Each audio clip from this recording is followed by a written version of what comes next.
नमस्कार, जय हिंद। स्वागत है आप सभी का माझी सा एजुकेशन पर। स्टार्ट करते हैं लैब असिस्टेंट केमिस्ट्री की क्लास। यूनिट है आयनिक साम्य, यूनिट 4। यूनिट 3 अपने कंप्लीट हो चुकी है। कौन सी वाली? रासायनिक साम्य। आज पढ़ेंगे आयनिक साम्य।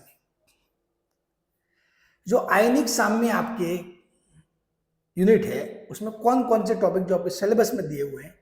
सिलेबस में है कि अम्ल सार साम्य, अम्ल और सार का जो साम्य है, जो इक्विलिब्रियम है, उसके बारे में अपने को पढ़ना है।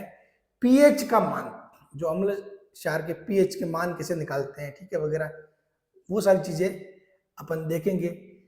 फिर एक होता है सम आयन प्रभाव, कॉमन आयन इफेक्ट, उसको देखेंगे।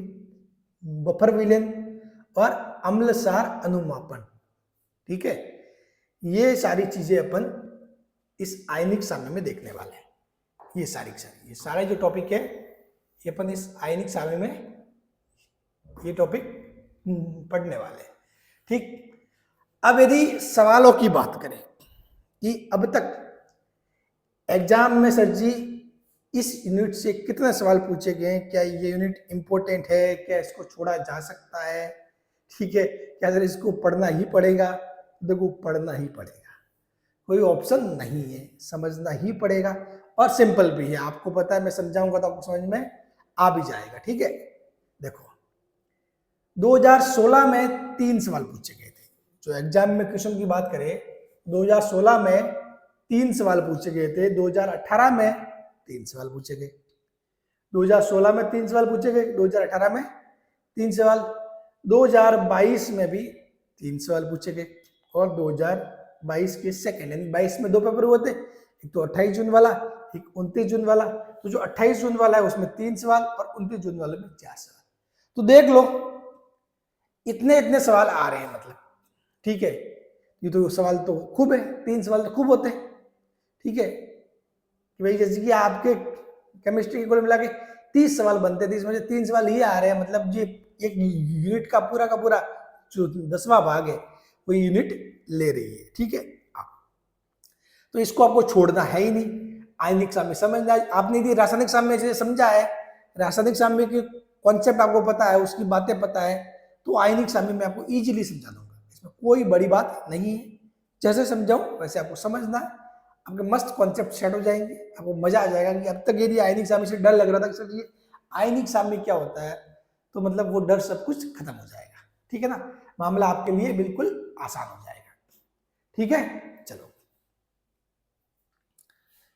अब अपन स्टार्ट करते हैं यूनिट को। यूनिट को स्टार्ट करें उससे पहले आपके माइंड में एक बात तो आ ही रही होगी, सर जी ये पिछली क्लास थी उसमें तो अपन ने पढ़ा सर जी रासायनिक साम्य, रासायनिक साम्य, रासायनिक साम्य।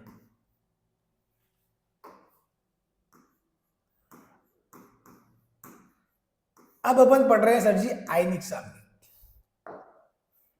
अब क्या पढ़ रहे हैं? आयनिक साम्य।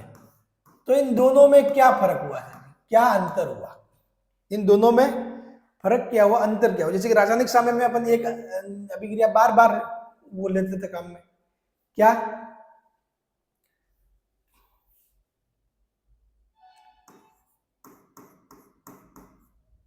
ये वाली 2NH3 बराबर ये काम में लेते थे, ये अभिक्रिया। और इस प्रकार अपन आयनिक साम्य में एक चीज काम में लेंगे, NaCl, NaCl,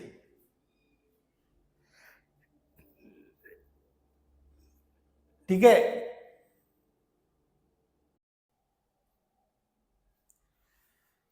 तो ये होता था अपने N2+3H2, ठीक है। ये भी अपन ने देखा था उदाहरण, ठीक है। ये होता है रासायनिक साम्य। अब जैसे कि आयनिक साम्य इसकी बात करें तो अब देखो सारी चीजें समझ में आएगी, देखना Na+ और Cl-, Na+ और Cl-। रासायनिक साम्य तो किससे संबंधित था? अणुओं से संबंधित था।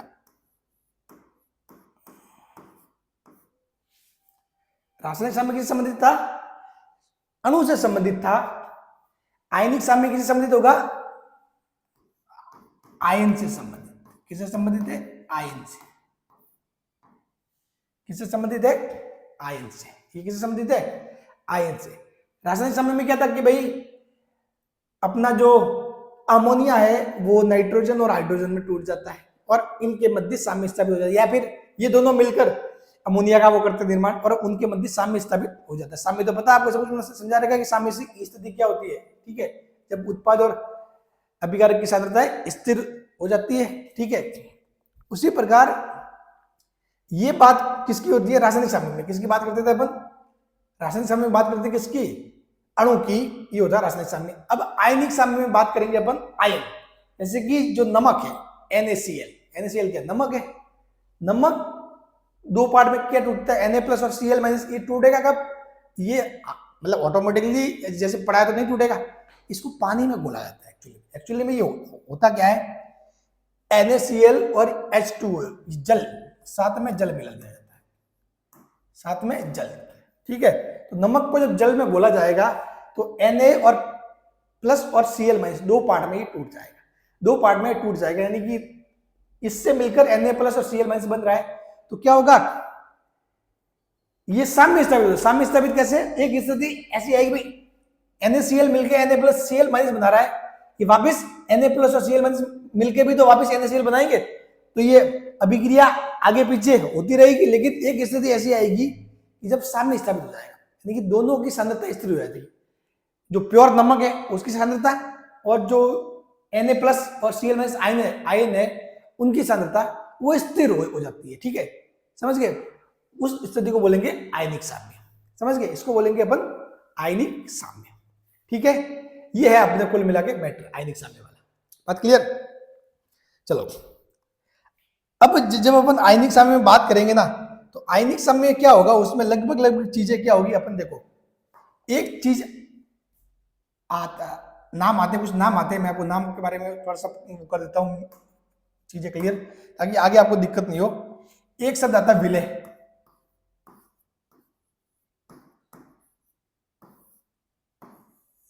विलायक,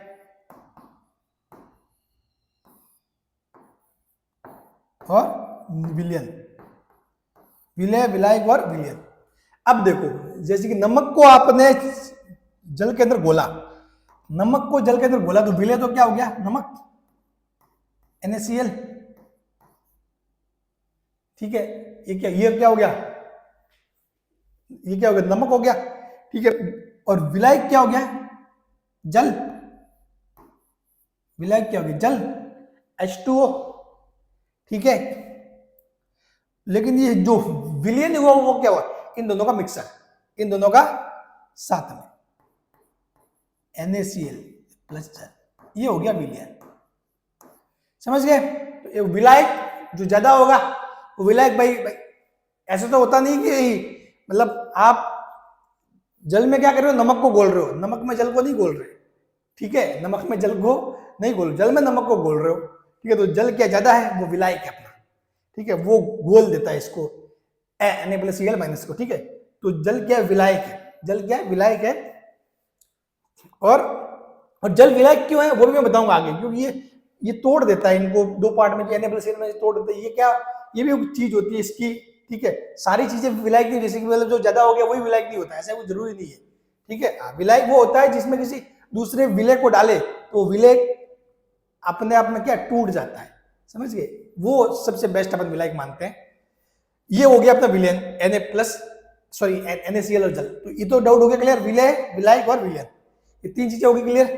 ठीक है, विलय क्या हो गया? नमक, विलायक जल, और इन दोनों को मिलाने के बाद बनता है विलयन। बात क्लियर? सिंपल सी बात है, ये ऐसे होगा, विलय प्लस विलायक बराबर मिलके बनता है विलयन। ठीक है, बात क्लियर? ये समझ गए? चलो, तो अब यहां से थोड़ी थोड़ी चीजें आपको समझ में आ रही है कि आयनिक साम्य चीज क्या है। इतना तो समझ में आ गया कि आयनिक साम्य में ये है कि भाई आपने किसी चीज को, नमक कोई मान लो जल में घोला है तो नमक दो पार्ट में टूट जाता है, सोडियम आयन और Cl- ये, ठीक है। तो इनके मध्य साम्य स्थापित हो जाता है कि NaCl से Na+ और Cl- बनना, वापिस ये मिलके वापिस ये अभिक्रिया इस साइड भी जाएगी, ठीक है, तो ये NaCl बनेगा। तो इनके मध्य साम्य स्थापित हो जाता है, उसी को बोलते हैं आयनिक साम्य। ठीक, चलो अब एक एग्जाम्पल द्वारा मैं समझाता हूं कुछ चीजें। चीनी के जलीय विलयन में धारा का प्रवाह नहीं होता है, साधारण नमक NaCl के जलीय विलयन में धारा का प्रवाह होता है।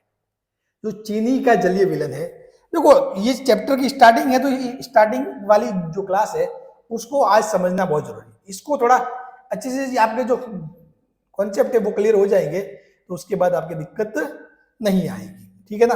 देखो ये समझ लो,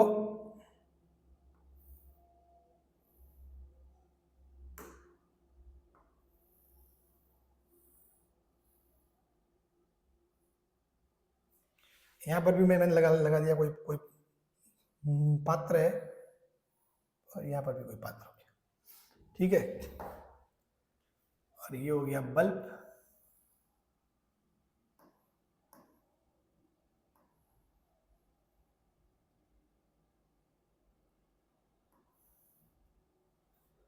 ठीक है। और यहाँ पे मान लो मैंने कोई भी बैटरी लगा दी, यहाँ पर लगा दी, चलो बैटरी। और एक जो वायर है इसका, यहाँ मैंने कुछ बांध दिया,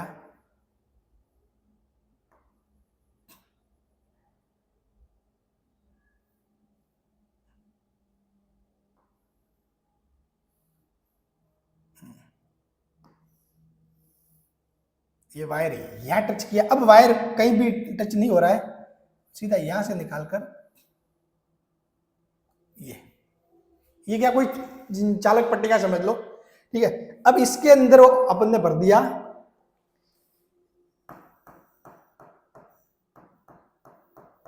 इसके अंदर अपन ने वो क्या भर दिया है,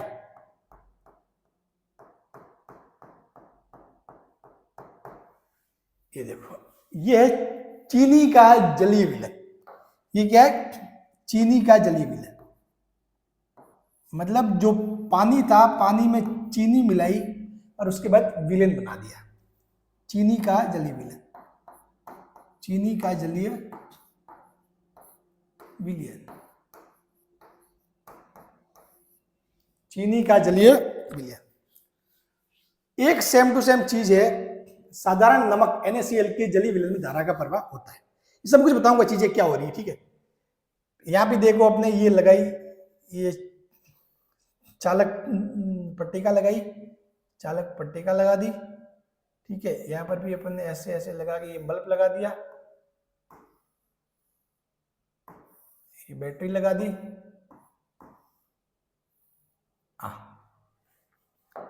ये किसका है, नमक का जलीय विलयन।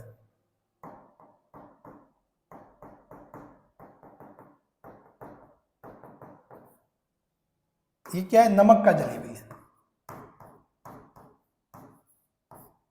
नमक का जलीय विलयन,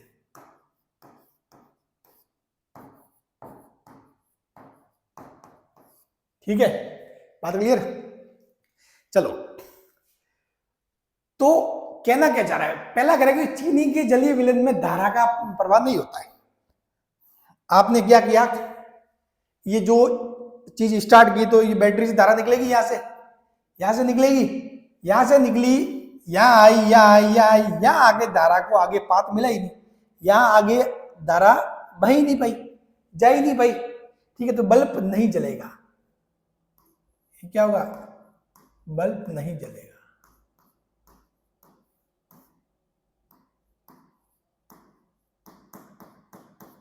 बल्ब नहीं जलेगा, ठीक है, क्योंकि इसमें ये बल्ब नहीं जल पाया।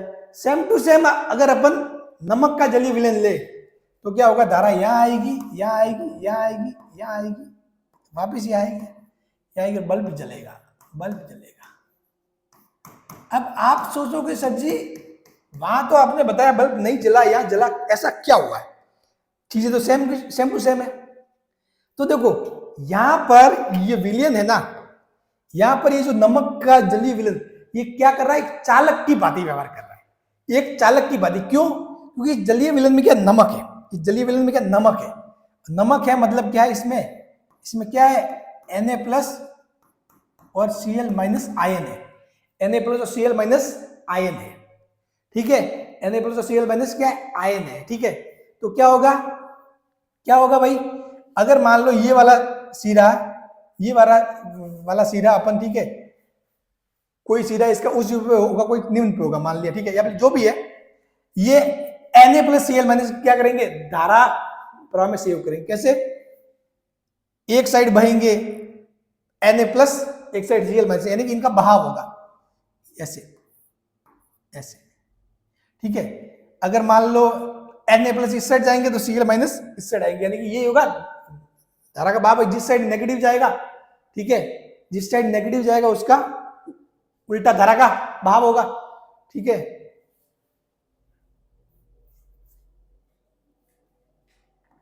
तो ये क्या होगा? धारा के बहाव में सहयोग करेंगे। Na प्लस और Cl माइनस क्या करेंगे?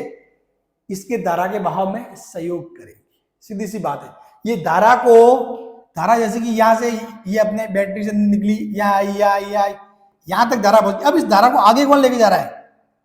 आगे लेके कौन जा रहा है? तो ये Na प्लस और Cl माइनस, Na प्लस इस साइड जाएंगे, Cl माइनस इस साइड आएंगे, ठीक है। तो ये क्या है? नमक का जलीय विलयन क्या कर रहा है? एक चालक विलयन बन रहा है। क्या बन रहा है? चालक विलयन। चालक विलयन क्यों बन रहा है? कारण इसलिए कि उसमें Na प्लस और Cl माइनस आयन दो आयनों में टूट रहा है, धन आयन और ऋण आयन। भाई धन आयन और ऋण आयन क्या कर रहे हैं? धारा का जो प्रवाह होता है उसमें सहयोग करते हैं, ठीक है।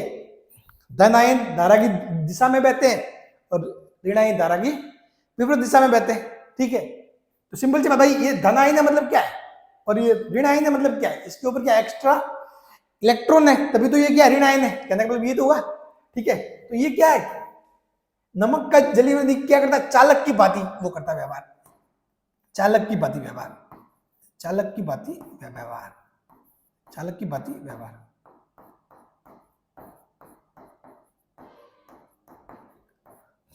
और ये पूरा का इसका कोई चीनी किसी टूटती ही नहीं है। चीनी को आपने जल में घोला तो चीनी जो है उसके आयनों में नहीं टूटती है, चीनी आयनों में नहीं टूटती है। ये कोई चालक की भांति व्यवहार करता है, ये कोई चालक की भांति व्यवहार करता है,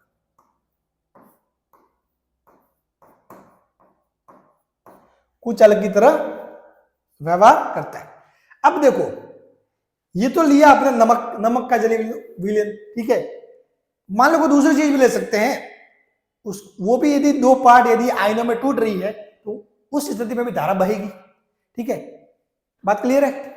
लेकिन इसमें धारा का बहना भी, भाई धारा सब ज्यादा होगी कम होगी, उसकी मात्रा कैसे डिपेंड करेगी? उसकी मात्रा इस हिसाब से डिपेंड होगी कि भाई जब इसको जल में घोला जाता है तो ये टूटता है क्या? आपने तो पूरा डाला, पूरा का पूरा टूट रहा है क्या? 100% वो टूट रहा है या फिर कुछ पार्ट है वही टूट रहा है, ठीक है।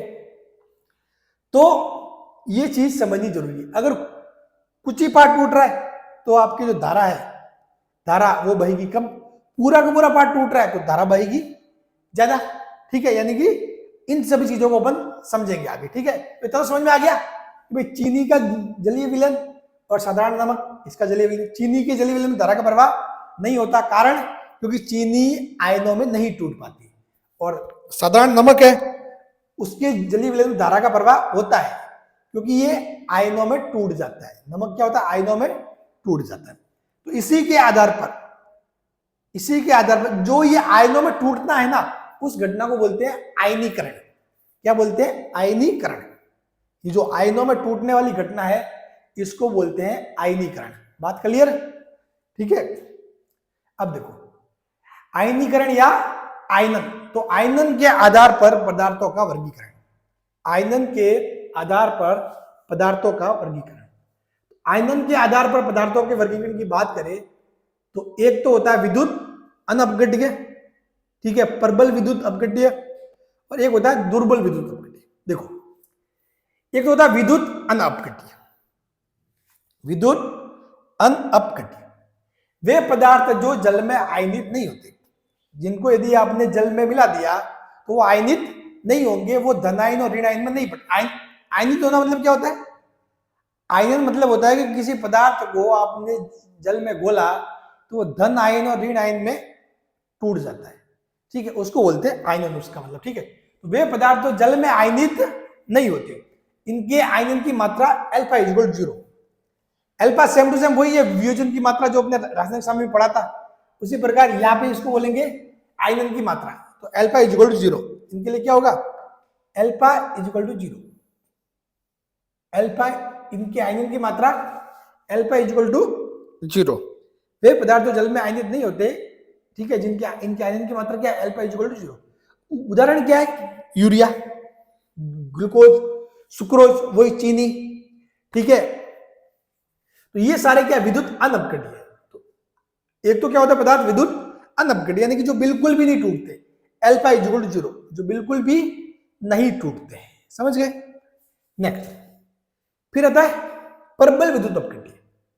फिर बात करते हैं अपन प्रबल विद्युत अपघट्य। तो जो प्रबल विद्युत अपघट्य है, वे पदार्थ जो जलीय विलयन में लगभग पूर्णतः आयनित हो जाते हैं। वे पदार्थ जो जलीय विलयन में लगभग पूरी तरीके से आयनित हो जाते हैं, यानी कि मतलब ऐसा नहीं कि मतलब 100% ही, मतलब मान लो लगभग, यानी कि 100% डाला तो 100 में से 98-99% तक वो आयनित हो जाता है, ठीक है। तो वे पदार्थ जो जल विलयन में लगभग पूर्णतः आयनित हो जाते हैं, इनके लिए क्या होता है? अल्फा अप्रोक्सीमेट 1 होता है, 1, ठीक है। ये यानी कि ये 100% आयनित होते हैं। ये क्या होते हैं? 100% आयनित, 100% आयनित। ये जो अल्फा 1 हुआ, वियोजन की मात्रा 1 होगी, मतलब वियोजन की मात्रा क्या होती है? 0 से 1 तक ही होती है, ठीक है। 0 यानी कि बिल्कुल वियोजन हुआ ही नहीं, ठीक है। और जो अल्फा 1 आया मतलब पूरा पूरा टूट गया, वही हुआ, ठीक है। तो 100% आयनित। अब देखो उदाहरण क्या है? सभी प्रबल अम्ल, जो भी प्रबल अम्ल है, स्ट्रॉन्ग एसिड है, वो सारे के सारे क्या होते हैं? प्रबल विद्युत अपघट्य होते हैं, यानी कि इनको यदि जल में मिला दिया जाए तो वो क्या हो जाएंगे? 2 पार्ट में टूट जाएंगे, ठीक है। जैसे कि HNO3 नाइट्रिक अम्ल, H2SO4 सल्फ्यूरिक अम्ल, ठीक है। फिर जो बेस है क्षार, सारे प्रबल क्षार, जो NaOH, KOH, ठीक है, सोडियम हाइड्रोक्साइड, ठीक है, पोटेशियम हाइड्रोक्साइड, ये सारे के सारे क्या है? प्रबल क्षार है। सारे क्या है? प्रबल क्षार। तो सारे जो प्रबल क्षार है वो भी क्या होते हैं? प्रबल विद्युत अपघट्य होते हैं। फिर तो लवण, सारे लवण, सारे, जैसे लवण का एक उदाहरण क्या? नमक। नमक क्या है? लवण है एक टाइप का, जो अम्ल और क्षार से मिलकर बनता है, ये समझ लो, ठीक है। Na+ Na और Cl, ठीक है, ये लवण है। तो सारे प्रबल अम्ल, सारे प्रबल क्षार और सारे के सारे लवण, ये क्या होते हैं? प्रबल विद्युत अपघट्य होते हैं, समझ गए? सभी प्रबल अम्ल, क्षार और लवण ये क्या होते हैं? प्रबल विद्युत अपघट्य होते हैं। इनको यदि जल में मिला जाए तो इनका 100% आयनीकरण हो जाता है, यानी कि इनके लिए अल्फा इक्वल क्या हो जाएगा? 1 हो जाएगा, ठीक है। 2 पद तो समझ गए। तो एक तो जिनका आयनन होता ही नहीं, बात क्लियर। दूसरा, जो वे पदार्थ जलीय विलयन में लगभग पूर्णतः आयनित हो जाते हैं, ठीक है। अब देखो तीसरा, दुर्बल विद्युत अपघट्य। अब मेन जो बात आएगी अपने, वो सारी इस पे ही घूमने वाली। अपन जो बात करने वाले ना, पूरा अपना चैप्टर ने इसी लॉजिक के अराउंड घूमने वाला है। पूरा चैप्टर इसी लॉजिक के अराउंड घूमने वाला है। वे पदार्थ जो जलीय विलयन में अल्प मात्रा में आयनित होते हैं, वे पदार्थ जो जलीय विलयन में अल्प मात्रा में आयनित होते हैं, यानी कि आयनित तो होते हैं, उनका आयनीकरण तो होता है, लेकिन अल्प मात्रा में होता है, पूरी तरीके से नहीं होते, ठीक है। इनके लिए जो अल्फा है वो क्या होता है? 0 से तो बड़ा होगा, लेकिन 1 से छोटा होगा, यानी बहुत, मतलब उनका जैसे कि जो आयनीकरण है वो प्रतिशत वो ऐसा होगा 5%, 10%, 15 या 20% तक, बस। उनका जो जलीय विलयन में जो आयनीकरण है वो बहुत कम होता है, ठीक है। तो 0 से तो बड़ा होगा लेकिन 1 से बहुत छोटा होगा, ठीक है। उदाहरण क्या है, सारे दुर्बल अम्ल, जो भी दुर्बल अम्ल है, अब ये अम्ल सार क्या है ये अपन अगली क्लास में समझेंगे सारी चीजें, ठीक है। हाँ, ऐसे आपको थोड़ा बहुत तो आइडिया तो पता ही है, बेसिक तो पता ही है, इसलिए मैंने डायरेक्ट इसी इन्हीं चीजों को मैं समझा रहा हूं, ठीक है। बाकी नेक्स्ट क्लास में अपन अम्ल सार की सारी जो धारणा है वगैरह, ठीक है, वो जो सिद्धांत 3-4 सिद्धांत है कि क्या अम्ल होते हैं क्या सार होते हैं, वो अपन सारी नेक्स्ट क्लास में पढ़ने वाले हैं। तो दुर्बल अम्ल, दुर्बल क्षार, तो जो भी दुर्बल अम्ल हुए, जैसे कि फॉर एग्जांपल एसिटिक अम्ल ये है CH3COOH, दुर्बल क्षार हुआ NH4OH, तो ये क्या होता है, दुर्बल विद्युत अपघट्य होते हैं। ये क्या होता है, दुर्बल विद्युत अपघट्य होते हैं, ठीक है। तो अब देखो, दुर्बल विद्युत अपघट्य में, दुर्बल विद्युत अपघट्य में आयनों तथा अनआयनित अणुओं के मध्य साम्य स्थापित होता है। जो दुर्बल विद्युत अपघट्य होते हैं उनमें जो आयन, एक तो हो गया आयन यानी 2 पार्ट में टूट गए, वो हो गया आयन, तथा अनआयनित अणु, जैसे कि NaCl है तो NaCl क्या हो गया आपके अनआयनित अणु, और जो आयन क्या हो गए Na+ और Cl-, वो क्या हो गए आयन अणु, ठीक है। तो उनके मध्य क्या हो जाता है, साम्य स्थापित होता है, जिसे आयनिक साम्य कहते हैं। फॉर एग्जाम्पल आपने क्या लिया, एसिटिक अम्ल, ठीक है, दुर्बल अम्ल है, ठीक है, एसिटिक अम्ल, इसको आपने जल में मिलाया तो एक बना आपके एसिटेट आयन नेगेटिव, दूसरा बना आपके हाइड्रोनियम आयन H3O+, दूसरा बना आपके हाइड्रोनियम आयन H3O+। तो दुर्बल विद्युत अपघट्य में क्या होता है, साम्य स्थापित होता है। दुर्बल विद्युत अपघट्य में क्या होता है, साम्य स्थापित होता है। जो और जो अनअपघट्य होते हैं उनमें भी साम्य स्थापित नहीं होता, क्योंकि उनका तो वियोजन ही नहीं होता। और जो प्रबल विद्युत अपघट्य होते हैं उनमें भी साम्य स्थापित नहीं होता, क्योंकि वो तो अभिक्रिया लगभग पूरी हो जाती है, वो तो अभिक्रिया लगभग पूरी ही हो जाती है। तो अब देखो, वहां पे तो मैंने जानबूझ के किया था, अब मैं आपको समझाता हूँ चीजें। मैंने जो लिखा था पीछे NaCl और Na+Cl-, तो इसमें ये जो नीचे वाली लाइन जो लिखना है, ये नियम के हिसाब से देखो तो ये नीचे वाली लाइन, ये जो Na+ और Cl-, ये वापस बैक इसको लिखना ज्यादा सही नहीं रहता। क्यों, कारण वैसे तो अपन दोनों मिलके वापस नमक बनाते हैं, लेकिन चूंकि ये लवण है, पूरा पूरा लवण, तो इसका लगभग 100% मतलब क्या हो जाता है, इसका आयन हो जाता है, पूरा पूरा टूट जाता है। ये क्या हो जाता है, पूरा पूरा टूट जाता है। ये दुर्बल नहीं है, NaCl का लवण है, ये क्या है, दुर्बल विद्युत अपघट्य नहीं है, ये प्रबल है। ये क्या, प्रबल विद्युत अपघट्य है। ये लगभग पूरा पूरा टूट जाता है, लगभग पूरा पूरा टूट जाता है, ठीक है ना। हाँ, तो इसीलिए ये लिखना ज्यादा सही नहीं रहता, लेकिन चूंकि यहाँ पे अपने को उदाहरण समझना था तो इसलिए मैंने आपको बताया, ठीक है, बात क्लियर। तो अब देखिए, तो यहां से बात समझ में आ गई, विद्युत अपघट्य α=0, प्रबल विद्युत अपघट्य में क्या होंगे, सभी प्रबल अम्ल, क्षार और लवण। बात अपनी घूमेगी दुर्बल विद्युत अपघट्य के अराउंड। ये अपनों को क्या करना है, जो दुर्बल विद्युत अपघट्य होता है पूरा का पूरा आयनित नहीं होता, कुछ होता है, तो जो कुछ हुआ कुछ नहीं हुआ, आयनित और अनायन इनके मध्य क्या हो जाता है, साम्य स्थापित हो जाता है। दुर्बल विद्युत अपघट्य में आयनों तथा अनायनित अणुओं के मध्य साम्य स्थापित होता है, जिसे आयनिक साम्य कहते हैं। बात क्लियर।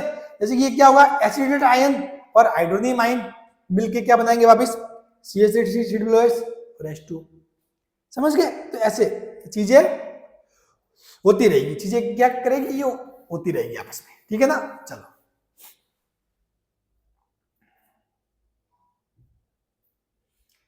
अब देखिए, जलीय विलयन में किसी विद्युत अपघट्य के अणु स्वतः वियोजित होकर धन आयन एवं ऋण आयन बनाते हैं।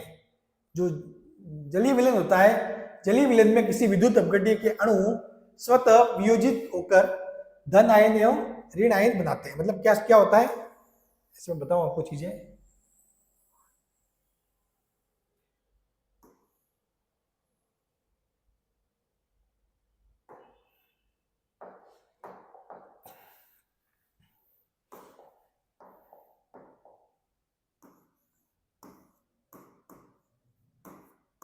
ये हुआ विद्युत अपघट्य,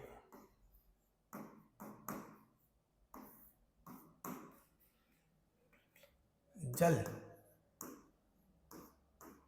ये क्या बन जाएंगे, धन आयन प्लस ऋण आयन,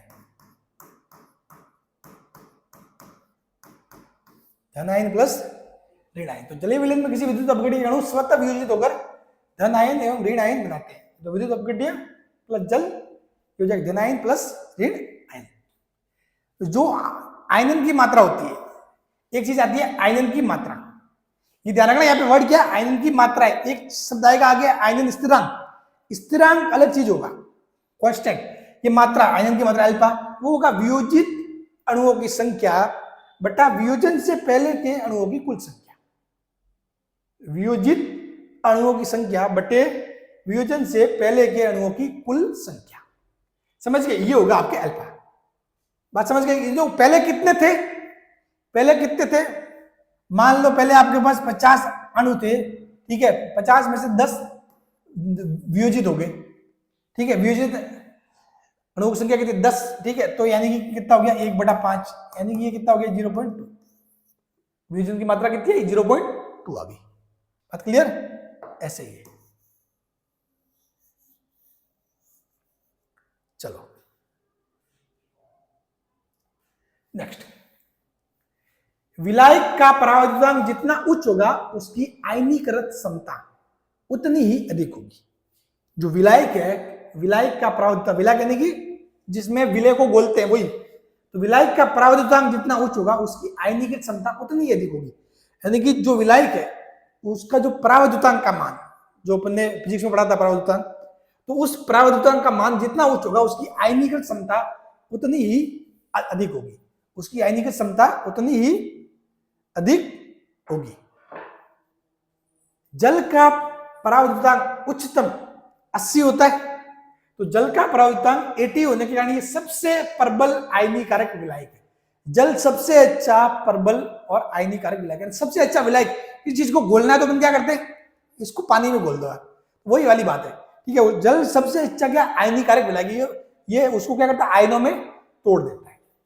बात क्लियर। तो जल सबसे, ये सबसे प्रबल आयनीकारक विलायक है। विद्युत अपघट्य के आयनन की मात्रा ताप वृद्धि के साथ बढ़ती है, यानी जैसे जैसे आप ताप बढ़ाओगे तो उसके आयनन की मात्रा क्या होती है, बढ़ती है। आप एक तो नमक को बिल्कुल पानी कैसा, ठंडा पानी है, चिल्ड पानी, उसमें डालो, नमक अच्छे से नहीं घुलेगा, और वही नमक यदि गर्म पानी में डाल दो तो नमक अच्छे से घुल जाएगा, वही बात है, ठीक है। तो विद्युत अपघट्य के आयनन की मात्रा ताप वृद्धि के साथ बढ़ती है, यानी कि जो ताप बढ़ेगा तो नमक ज्यादा टूटेगा, Na+Cl- में ज्यादा टूटेगा। बात क्लियर। तो ताप वृद्धि के साथ बढ़ती है, विद्युत अपघट्य के आयनन की मात्रा ताप वृद्धि के साथ बढ़ती है, ठीक है। चलो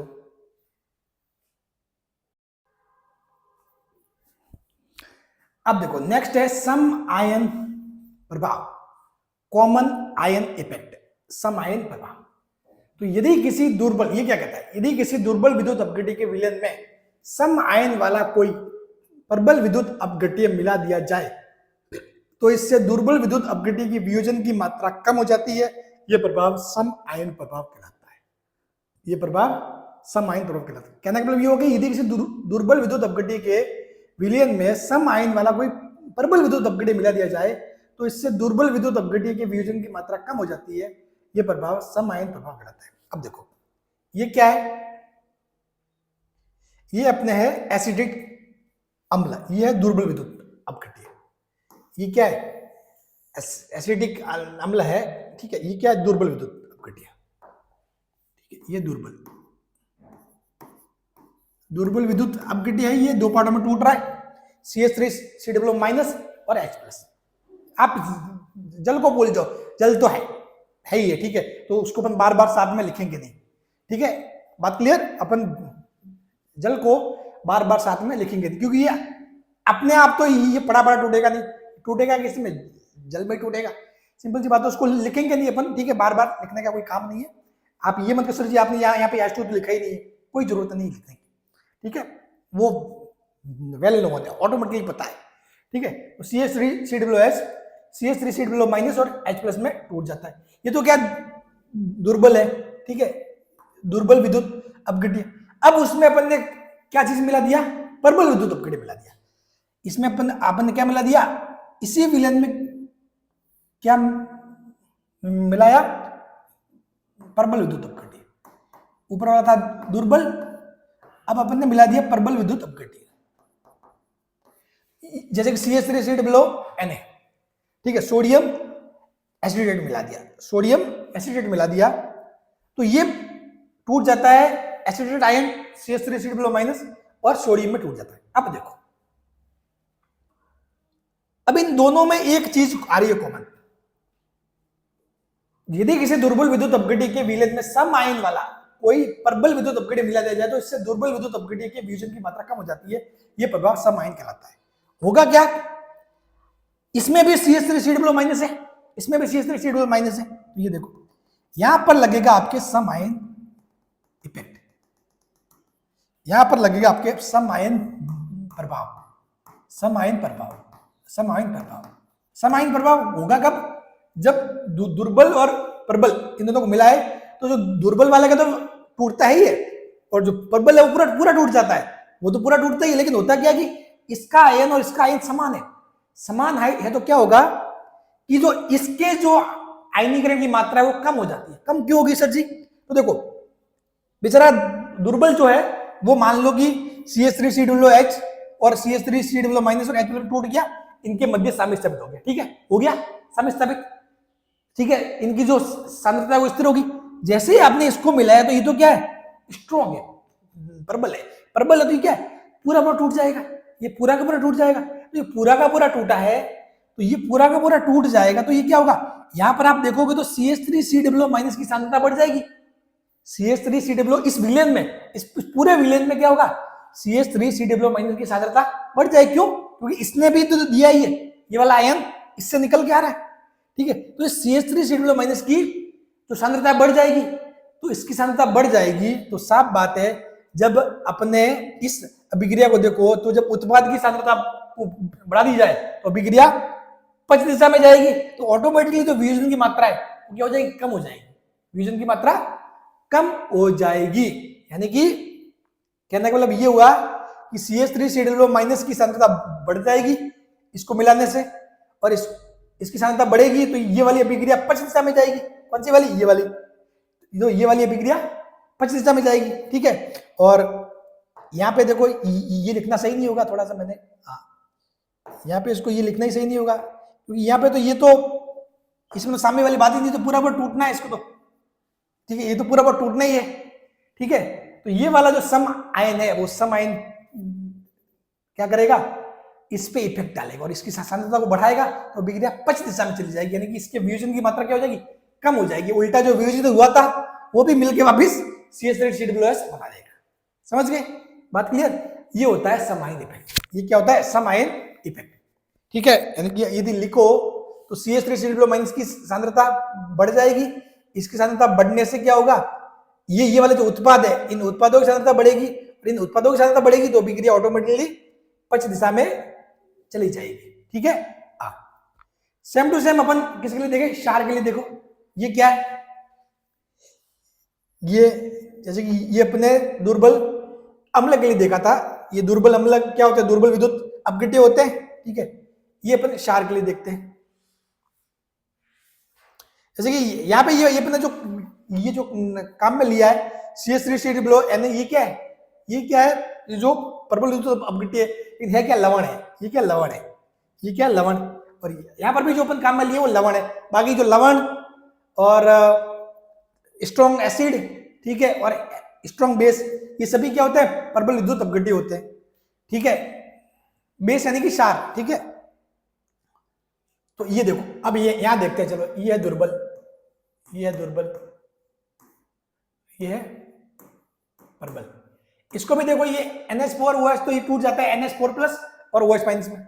जैसे ही आपने ये मिलाया NH4Cl, अब देखो इसको भी आप, ये जैसे कि अपने तीर है ना, तीर इसको लगाना सही नहीं है यहां पर भी, क्योंकि ये लगभग लगभग पूरा पूरा टूट जाता है, लगभग लगभग ये क्या हो जाता है, पूरा पूरा टूट जाता है, ठीक है।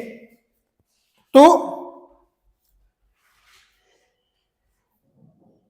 NH4Cl ये टूटेगा तो NH4+ Cl- बढ़ जाएगा। अब देखो यहां पर भी ये क्या होगा, सम आयन वाला इफेक्ट वो आ जाएगा, सम आयन, सम आयन, तो यानी कि क्या होगा भाई, जो NH4 प्लस है, NH4 प्लस की सांद्रता बढ़ेगी, NH4 प्लस की सांद्रता बढ़ेगी, तो ये जो पहली वाली अभिक्रिया क्या हो जाएगी, पक्ष दिशा में चली जाएगी। अभिक्रिया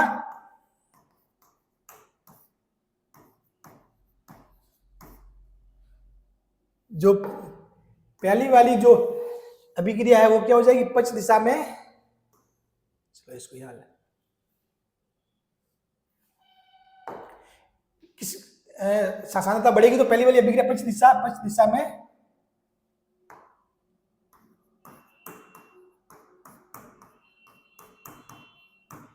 पक्ष दिशा में जाएगी, यानी कि क्या होगा, अर्थात क्या होगा,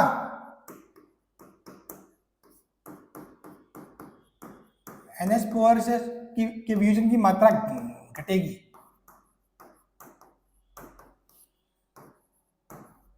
वियोजन की मात्रा घटेगी। क्यों, क्या होगा, क्योंकि भाई इसकी सांद्रता बढ़ेगी तो अभिक्रिया पक्ष दिशा में जाएगी, पक्ष में जाएगी, मतलब NH4 प्लस और OH माइनस मिलके वापिस NH4 OH बना देंगे। ठीक है, तो इसी कारण तो सम आयन के कारण क्या होता है, सम आयन के कारण जो दुर्बल विद्युत अपघटन है उसके जो है वियोजन की मात्रा वो कम हो जाती है। कब होती है, यदि किसी दुर्बल विद्युत अपघटन के विलयन में, दुर्बल विद्युत अपघटन का विलयन है उसमें सम आयन वाला कोई प्रबल विद्युत अपघटन मिला दिया जाए तो तब होगा। ठीक है, बात क्लियर। दूसरा कोई प्रबल विद्युत अपघटन मिला दे तो उससे फर्क नहीं पड़ने वाला, सम आयन वाला कोई मिला दिया जाए तो उससे क्या हो जाएगा, ये दुर्बल विद्युत अपघटन की वियोजन की मात्रा कम हो जाती है। बात क्लियर, ठीक है, ये बात समझ गए, ये वाली बात है। ठीक है, देखो साम्य जो स्थापित होगा ना वो मोस्टली किसके लिए होगा, दुर्बल विद्युत अपघटन के लिए ही है। साम्य जो अपन जो आयनिक साम्य की बात करते हैं वो मोस्टली क्या है, अपने दुर्बल विद्युत अपघटन के लिए। ये जो प्रबल विद्युत के लिए तो अपने को ये तीर लगाना भी सही नहीं है वैसे, तो ये तो लगभग आयन हो जाता है, लगभग पूरा अभिक्रिया लगभग पूरी हो जाती है। ठीक है, अभिक्रिया बिल्कुल उत्पाद के पास आकर रुक जाती है, मतलब ये समझ लो बिल्कुल। ठीक है, इनका तो लगभग 98% तक 99% तक वो आयनीकरण हो जाता है, तो तीर ना भी लगाओ तो चलेगा। ठीक है, तीर का मतलब ये होता है कि अभिक्रिया आगे पीछे दोनों तरफ हो रही है। दो तीर मतलब आगे तो हो ही रही है, इस तरफ मतलब पीछे की साइड भी हो रही है, यानी कि अभिक्रिया कैसी उत्क्रमणीय है। ठीक है, तो अब देखो सम आयन के का जो उपयोग है वो कहां होता है, दो विद्युत अपघटन उन आयनों की सांद्रता घट जाती है। ठीक है, जो समान नहीं है। ठीक है, सम आयन के परिणामस्वरूप दो विद्युत अपघटन उन आयनों की सांद्रता घट जाती है। अब देखो ये जो सम आयन वाला जो है ना इफेक्ट, उससे क्या होगा, दो विद्युत अपघटन उन आयनों की सांद्रता घट जाती है जो समान नहीं है। अब देखो यहां पर भी क्या हुआ, CH3COO- की सांद्रता बढ़ी तो अभिक्रिया पक्ष दिशा में गई, तो चलो CH3COO- की सांद्रता वो तो क्या होगा, एक टाइम पे आके फिर से वो पहले थी उतनी पे लाके छोड़ देगा या फिर उससे ज्यादा ही होगी, लेकिन बेचारा जो H+ था, ठीक है, उसकी सांद्रता फालतू की घट गई। ठीक है, इसकी सांद्रता फालतू की घट गई। ठीक है, उसी प्रकार यहाँ पर देखो OH- इसकी भी सांद्रता इसके चक्कर में, क्योंकि इसकी बड़ी सांद्रता है तो ये अभिक्रिया वो पीछे गई तो इसके चक्कर में OH- की भी सांद्रता घट गई। तो यही बात कह रही है कि भाई दो विद्युत अपघटन उन आयनों की सांद्रता घट जाती है जो समान नहीं है, उन आयनों की सांद्रता घट जाती है जो समान नहीं है। ठीक है ना। इस घटना का उपयोग गुणात्मक विश्लेषण में किया जाता है। जो ये गुणात्मक विश्लेषण होता है आगे पढ़ेंगे, बस समझेंगे सारी चीजें। ठीक है, चलिए एक होता है ओस्टवाल्ड का नियम। तो ओस्टवाल्ड का नियम क्या कहता है, एक कहता है कि एक दुर्बल विद्युत अपघटन के लिए आयनन की मात्रा उसके मोलर सांद्रता के वर्गमूल के व्युत्क्रमानुपाती होती है। ओस्टवाल्ड का नियम कहता है कि एक दुर्बल विद्युत अपघटन के लिए आयनन की मात्रा उसके मोलर सांद्रता के वर्गमूल के व्युत्क्रमानुपाती होती है। अभी इस सेंटेंस को बाद में समझेंगे, पहले समझते हैं कि भाई चलो चीज क्या है। तो मैंने लिया एक दुर्बल विद्युत अपघटन CH3COOS एसिटिक अम्ल, तो देखना बार बार अपन ये काम में लेंगे तो नाम ध्यान रखना, एसिटिक अम्ल, पानी H2O, चलो CH3COO- और H3O+ में टूट गया। बात क्लियर, ठीक है। चलो अब जैसे कि आपके माइंड में एक सवाल आ रहा होगा, सर जी आपने या तो CH3COO बता रहे हो, वहां H ये प्लस है, ठीक है। और यहां पर आप दिखा रहे हो H3O+, तो देखो मामला वही है, मामला वही है, मामला कुछ और नहीं है। ये जो H3O+ है ना, एक्चुअली में क्या है, इसको बोलते हैं हाइड्रोनियम आइन। H3O+ को हाइड्रोनियम आइन, इसको देखोगे ना ये रियल में क्या है, ये जो हाइड्रोनियम आइन है वो H2O प्लस H+ है, ठीक है। ये एक्चुअली में यही चीज है, ये H+ है, H+ इसके अंदर है, पानी और H+ है, समझ गए। हाँ, तो जब अपन पानी को नहीं लिखेंगे तो H+ लिख लो ऐसे डायरेक्ट, बात क्लियर। ये जो हाइड्रोनियम आयन है वो H+ है रियल में, ये समझ लो। साथ में इसमें पानी मिला हुआ है H3O, ठीक है ना। तो इसको आपको मतलब आपके माइंड में ऐसे कंफ्यूजन नहीं होना चाहिए कि सर वहां पे तो आपने H+ लिखा था और यहाँ पे आपने H3O+ लिखा है, ठीक है। चलो, तो क्या होगा, देखो स्टार्टिंग में क्या होगा, मान लिया अपने कि सांद्रता क्या है, C है, इसकी सांद्रता C है, फिर इसकी 0 0। यहां पे क्या है, H2 अपने शुद्ध जल है, तो मैंने बताया था साम्य में क्या, शुद्ध द्रव और शुद्ध ठोस, ये जो भी है इनकी जो सांद्रता वो अपन काम में नहीं लेते, ठीक है। तो उनको लिखेंगे नहीं।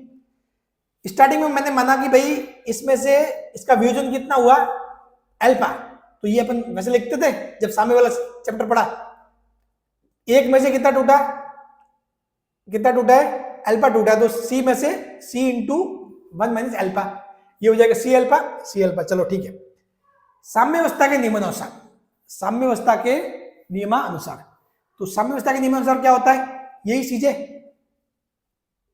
उत्पाद की सांद्रता बटा अभिकारक की सांद्रता, ये लिख दिया, चलो ठीक है।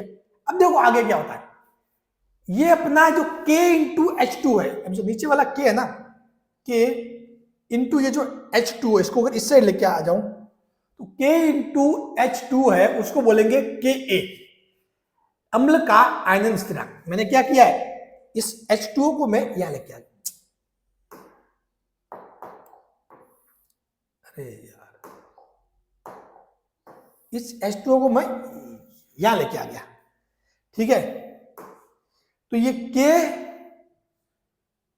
इंटू H2O बराबर K, ये होता है अम्ल का आयनन स्थिरांक, यानी कि K बराबर हो गया CH3COO माइनस H3O+ और CH3COOS, बाकी सब चीजें सेम ही है। यहाँ वाला जो H2O यहाँ पे आ गया, K इंटू H2O को अपने लिख गया K, वो हो गया अम्ल का आयनन स्थिरांक, वो क्या हो गया, अम्ल का आयनन स्थिरांक। अब देखो यहां से अपन सारे मान लिख दिए, इसके C अल्फा, इसका लिख दिया C1 माइनस अल्फा। अब यहां से देखो एक C से एक C cancel, C alpha square 1 minus alpha.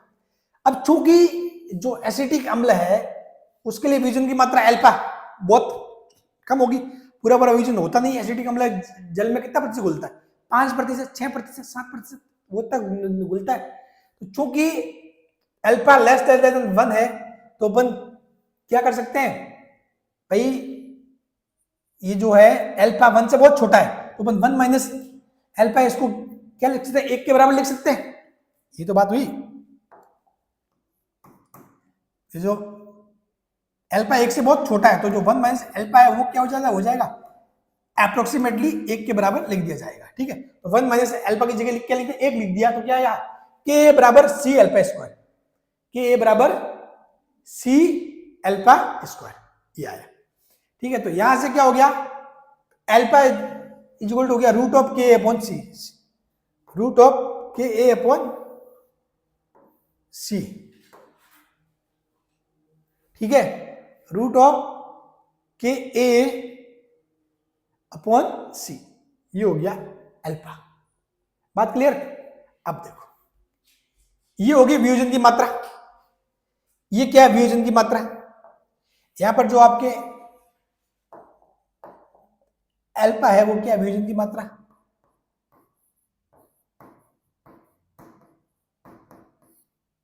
वियोजन की मात्रा, C क्या है सांद्रता, C क्या सांद्रता। तो यहां से आप देखोगे तो एक्चुअली में क्या हो रहा है, अल्फा ठीक है, जो अल्फा आपके है वो क्या हो रहा है, इस सांद्रता के वर्गमूल के व्युत्क्रमानुपाती हो रहा है, सांद्रता का वर्गमूल और इसके व्युत्क्रमानुपाती नीचे। ये तो सेंटेंस कह रहा है, ये जो आयनन की मात्रा है, बात वही है, वियोजन की मात्रा बोलो या आयनन की मात्रा बोलो, शब्दों से कंफ्यूज नहीं होना, ठीक है, वियोजन की मात्रा बोलो या आयनन की मात्रा। तो जो आयनन की मात्रा है उसके मोलर सांद्रता के वर्गमूल के व्युत्क्रमानुपाती, तो जो मोलर सांद्रता C इसके जो वर्गमूल के व्युत्क्रमानुपाती होती है। बात क्लियर? ये अपन ने ये जो सारा किया चीज किसके लिए किया, दुर्बल अम्ल के लिए किया। अगर मान लो दुर्बल क्षार के लिए बात करते हैं, अगर ये की बात अपन किसके लिए करते हैं, दुर्बल क्षार के लिए करते हो, तो इसी प्रकार दुर्बल क्षार के लिए क्या हो जाएगा, NH4OH। ठीक है, मान लो ये दुर्बल क्षार है NH4OH, तो उसके लिए अल्फा क्या हो जाए, इसके एक ही जगह क्या आ जाए, Kb। ठीक है, यहां पे ये था अम्ल का आयनन स्थिरांक, तो Kb क्या हो जाएगा, Kb हो जाएगा क्षार का आयनन स्थिरांक, क्षार का आयनन स्थिरांक। बाकी सारी चीजें सेम ही है। C क्या है, वही सांद्रता मोल प्रति लीटर,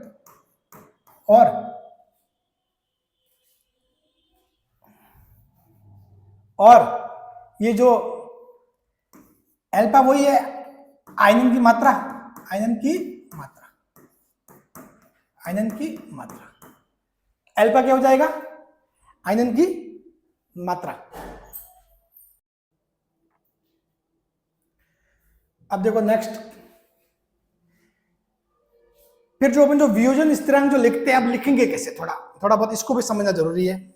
सर जी जो वियोजन स्थिरांक है, वियोजन स्थिरांक उसको लिखेंगे। अब देखो इसमें स्थिरांक और देखो पीछे अपने तो आपको जो चीजों को लेकर कंफ्यूजन नहीं होना चाहिए।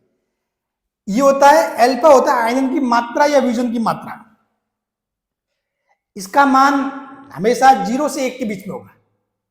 इनका मान जो अल्फा है वो हमेशा 0 से 1 के बीच में होगा बस।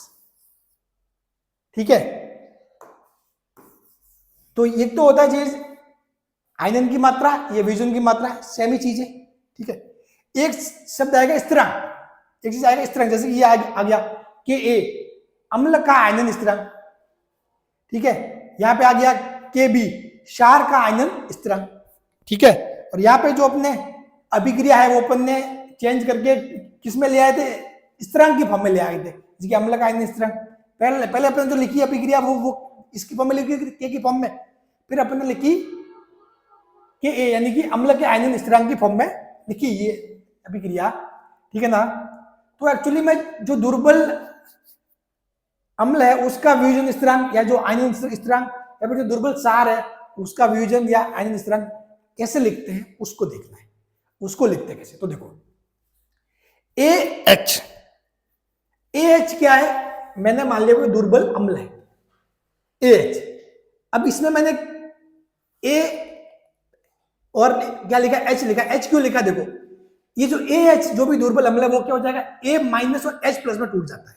दुर्बल अम्ल है वो क्या होता है, A माइनस और H प्लस में टूट जाएगा, यानी कि ये क्या होगा, इस ये जो अम्ल है उसने क्या दिया है, H प्लस दिया है, अम्ल ने क्या किया, H प्लस दिया है। ठीक है, अम्ल वो क्या करते हैं, H प्लस यानी क्या होता है, हाइड्रोजन आयन, और H3O प्लस हाइड्रोनियम आयन। बात क्लियर?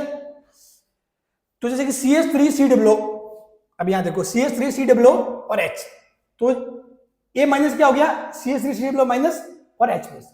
ये तो लिखोगे कि किसके लिए, अम्ल के लिए। तो द्रव्य अनुपाती क्रिया नियम जो हमने रासायनिक सामने में पढ़ा था, अपन ने रासायनिक सामने में जो नियम पढ़ा था, द्रव्य अनुपाती क्रिया नियम, उससे आप देखोगे तो Ka क्या आ रहा है, H प्लस K क्या आ रहा है, H प्लस A माइनस बटा HA, यानी कि यहां मैंने उल्टा, एक मिनट,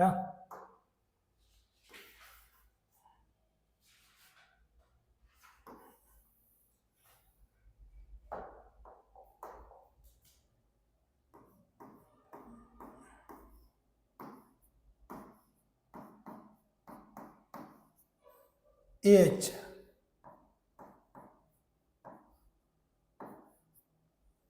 ठीक है।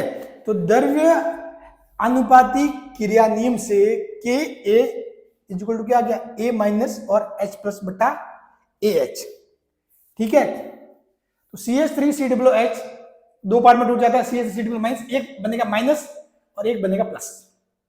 ठीक है, तो जब दुर्बल अम्ल का वियोजन होगा तो एक्चुअली में क्या होगा, एक तो बनेगा H प्लस, साफ बात है, दूसरा बनेगा माइनस में, ये बात ध्यान रखना।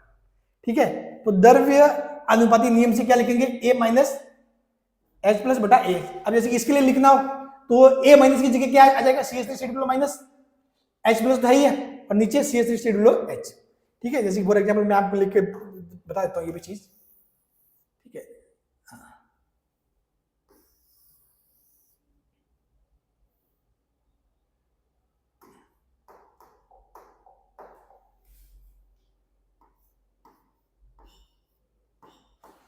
कि एक आप लिखोगे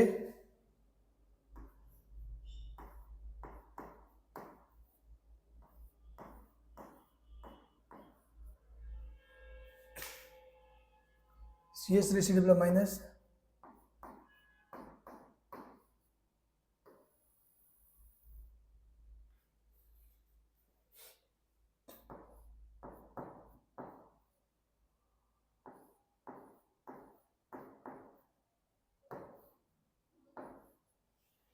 CH3COOH। ठीक है, तो K क्या हो गया, CH3COO माइनस H प्लस बटा CH3COOH। इस हिसाब से अपन लिखेंगे, समझ गए। तो जब भी कोई दुर्बल अम्ल टूटेगा, या जो भी अम्ल है, दुर्बल हो या भी प्रबल, वो टूटेगा ना तो अम्ल क्या देता है, H प्लस देता है, H प्लस आयन देते हैं। हम अम्ल क्या करते हैं, H प्लस आयन देते हैं, ये समझ लो, ये हो गया आपने। अब जैसे कि दुर्बल क्षार का वियोजन स्थिरांक, दुर्बल क्षार की बात करते हैं, तो दुर्बल क्षार की बात में जैसे मैंने लिख दिया AOH, ये क्या हो गया, ये टूटेगा A प्लस और OH माइनस टूटेगा, ये टूटेगा A प्लस और OH माइनस आयन में। ठीक है, तो फॉर एग्जांपल अपने पास हो गया NH4OH, तो ये टूटेगा NH4 प्लस और OH माइनस में। तो जो द्रव्य अनुपाती क्रिया नियम से क्या होगा, KB क्षार का जो आयनन स्थिरांक या वियोजन स्थिरांक, ठीक है, ये K और KB तो क्या स्थिरांक है, और जो अल्फा है वो क्या मात्रा है। बात क्लियर। द्रव्य अनुपाती क्रिया नियम से, द्रव्य अनुपाती क्रिया नियम से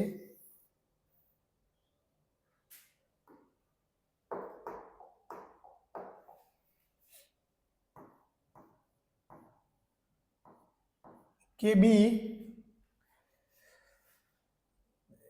इक्वल टू क्या हो जाता है, NH4 plus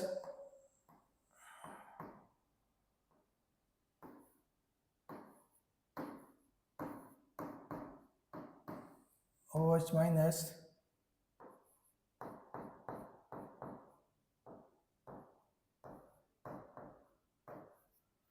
NH4OH, NH4 plus और OH माइनस, ये नीचे आ गया NH4OH। ये अपन लिखेंगे किसके लिए, क्षार के लिए, किसके लिए लिखेंगे, क्षार के लिए। तो ये हो जाएगा दुर्बल क्षार का वियोजन स्थिरांक।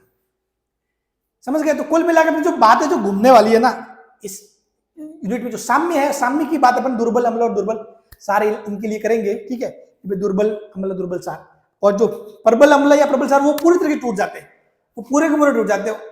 जो उनका वियोजन है, वियोजन की मात्रा वो कितनी होती है, 1 होती है, यानी कि उनका 100% वियोजन हो जाता है। ठीक है ना। यहां से आपने देखा कि दुर्बल जो अम्ल है वो H प्लस निकाल रहे हैं, ठीक है, और जो क्षार है वो OH माइनस निकाल रहे हैं। ठीक है, बात क्लियर। अब जो नेक्स्ट क्लास होगी, नेक्स्ट क्लास में अपन चीज समझेंगे अम्ल और क्षार।